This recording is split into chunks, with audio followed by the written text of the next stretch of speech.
දුක, වේදනාව, මරණය කරාගෙන යන සතුට. අද වන විට සමාජයේ වැඩිපුරම කතාබහට ලක් වෙන මාතෘකාවක් තමයි ડિප්‍රෙෂන් හෙවත් විෂාදය. විෂාදය කියන්නේ පුද්ගලයෙක් දීර්ඝ කාලයක් තිස්සේ නිෂේධනීය ආකල්පවලින් පීඩා විඳීමේ රෝගී තත්ත්වයක්. එය වරින් වර ඇතිවන ශෝකයක් හෝ මානසික වේදනාවකට වඩා බරපතල මානසික පීඩාවක්.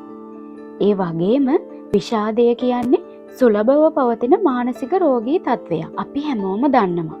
දුක කියන්නේ සියලුම මනුෂ්‍ය වර්ගයාට සුලභව දැනෙන තත්ත්වයක්. නමුත් විෂාදය නිසා ඇතිවන දුක දීර්ඝකාලීන නොවෙනස් චිත්තවේගීමය තත්ත්වයක්.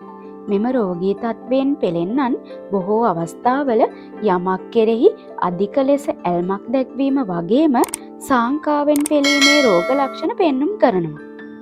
ඒ වගේම නින්ද සහ ආහාර ගැනීම සම්බන්ධයෙන් පෙරට වඩා වෙනස්කම් ඇති වෙනවා. ඒ වගේම ඍණාත්මක සිතුවිලි ඇතිවීමත් සමග නිශ්චිත තීරණ ගැනීමේ අපහසුතා ඇති වෙනවා. ඒ අනුව විෂාදයේ රෝග ලක්ෂණ ලෙස දීර්ඝකාලීනව පවතින අධික දුක, මීට පෙර තමන් කැමැත්තක් දැක්වූ දේවල් වලට දැන් අකමැති වීම, සිතට සතුටක් නොදැනීම, ශරීරයට නිතරම වෙහෙසකර බවක් දැනීම පළමු කාණ්ඩයේ රෝග ලක්ෂණ ලෙස සැලකනවා.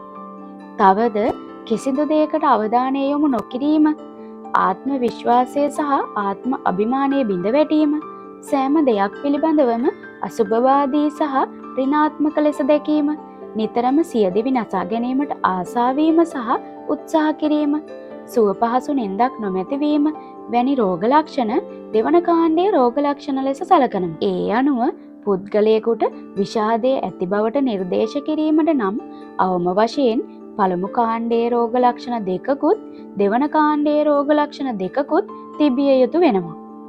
ඒ වගේම ජීව විද්‍යාත්මක, මනෝවිද්‍යාත්මක සහ සමාජීය වශයෙන් ඇතිවන විවිධ හේතු සාධක මෙම රෝගී තත්ත්වය සඳහා බලපානවා. තවද පාරිසරික සාධක, ළමාවියේ ඇතිවන අමිහිරි අත්දැකීම්, දරාගත නොහැකි ප්‍රශ්න, ප්‍රේම සබඳතා බිඳ වැටීම වැනි හේතු මේ විෂාදය නැමැති රෝගී තත්ත්වයට බලපානවා.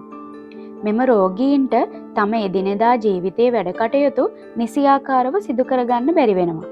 ඒ වගේම හදවත් රෝග, දියවැඩියාව, අදිරුධිර පීඩනය වැනි රෝගාබාධ වැළඳීමේ අවදානමක්ද පවතිනවා. ඔබ දන්නවද? විෂාදය එක් පුද්ගලයන්ට බලපාන්නේ විවිධ මට්ටම් වලින්. මොකද සමාජයේ ජීවත් වෙන්නේ විවිධාකාර මානසික ශක්තියින්ගෙන් යුත් පුද්ගලයන්.